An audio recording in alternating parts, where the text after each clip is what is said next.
और अब बात बॉलीवुड की, जहां बॉलीवुड और कंगना को लेकर संसद में संग्राम छिड़ा हुआ है। कल रवि किशन ने बॉलीवुड में ड्रग्स का मामला उठाया, तो आज समाजवादी पार्टी सांसद जया बच्चन ने बिना नाम लिए कंगना और रवि किशन पर पलटवार किया और कहा कि कुछ लोग बॉलीवुड को गटर कहकर बदनाम कर रहे हैं।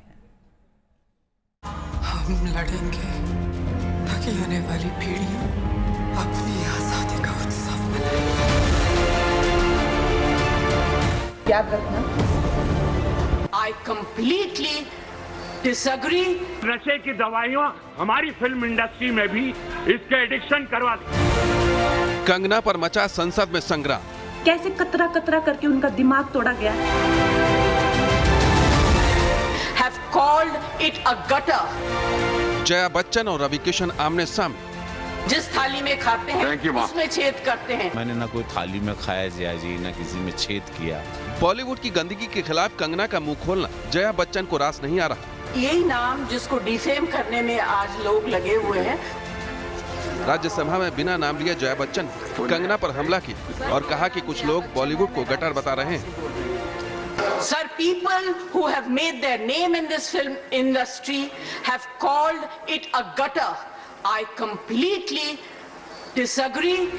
जया बच्चन ने कंगना के खिलाफ मोर्चा खोला तो कंगना ने ट्वीट कर जया बच्चन को जवाब दिया। जया जी, क्या आप तब भी यही कहती अगर मेरी जगह आपकी बेटी श्वेता को टीनेज में पीटा गया होता, ड्रग्स दिए गए होते और शोषण होता? क्या आप तब भी यही बात कहती अगर अभिषेक लगातार बुलिंग और शोषण की बात करते और एक दिन फांसी पर झूल जाते? थोड़ी हमदर्दी हमसे भी दिखाइए। दरअसल जया बच्चन ने कंगना के 26 अगस्त वाले बयान पर ऐतराज जताया था और सरकार से बॉलीवुड के खिलाफ चल रही बयानबाजी पर अंकुश लगाने की अपील की थी। आपको ये भी बता देते हैं कि 26 अगस्त को कंगना ने ट्वीट कर क्या लिखा था। अगर एनसीबी बॉलीवुड की जांच करता है तो पहली पंक्ति के कई सितारे सलाखों के पीछे होंगे। अगर ब्लड टेस्ट हुए तो कई चौंकाने वाली बातें सामने आएंगी। उम्मीद है कि प्रधानमंत्री जी स्वच्छ भारत मिशन के तहत बॉलीवुड जैसे गटर को साफ करेंगे। बॉलीवुड में ड्रग्स को लेकर मचे संग्राम में भोजपुरी सुपरस्टार और सांसद रवि किशन भी कूद पड़े हैं और उन्होंने सोमवार को लोकसभा में बॉलीवुड के ड्रग्स कनेक्शन पर बयान दिया, जिस पर जया बच्चन ने कहा कि कुछ लोग जिस थाली में खाते हैं उसी में छेद कर रहे हैं। महोदय, दुख की बात है कि इस प्रकार की गतिविधियां हमारी इंडस्ट्री के द्वारा भी, जहां पे स्टारों को देखा जाता है, उनको रोल मॉडल माना जाता है, तो मैं आपके माध्यम से केंद्र सरकार से आग्रह करता हूं, अपनी सरकार से, जो हिसाब से आज हम लोग एकदम इनको चारों तरफ पकड़ रहे हैं, तो ये सख्त कार्रवाई की जाए, दोषियों को जल्द पकड़ा जाए, उन्हें उचित सजा दी जाए। It's a shame. जिस थाली में खाते हैं उसमें छेद करते हैं। गलत बात है। I need the protection. The industry needs the protection.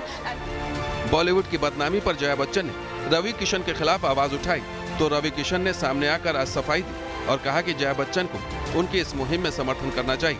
Rajya Sabha सांसद जया बच्चन ने कहा कि कुछ लोग फिल्म इंडस्ट्री के ऐसे हैं जो सांसद भी हैं लेकिन जिस थाली में खाते उसी में छेद भी करते हैं। मैंने ना कोई थाली में खाया जया जी, ना किसी में छेद किया, ना मैंने अपनी इंडस्ट्री को बुरा बोला। मैं ये बोलना चाह रहा था, आपने पहली बात तो जया जी, आई एम वेरी श्योर कि आपने मेरा कल का मेरी पीड़ा सुनी नहीं। कृपया मेरा कल का आप व्यक्तित्व मंगाएं, भाषण सुने दोबारा और मेरा समर्थन करें। आप मेरी सीनियर हैं, मैं चाह रहा, मुझे actually I was thinking that morning में आप राज्यसभा में मेरे सपोर्ट में बोलेंगे, मैं आपसे उम्मीद कर रहा था। सुशांत और ड्रग्स के खेल को लेकर बॉलीवुड की साख दांव पर लगी।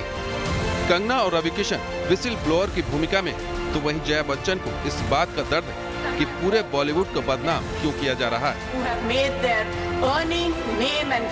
Team news nation. Stop using such language. There are people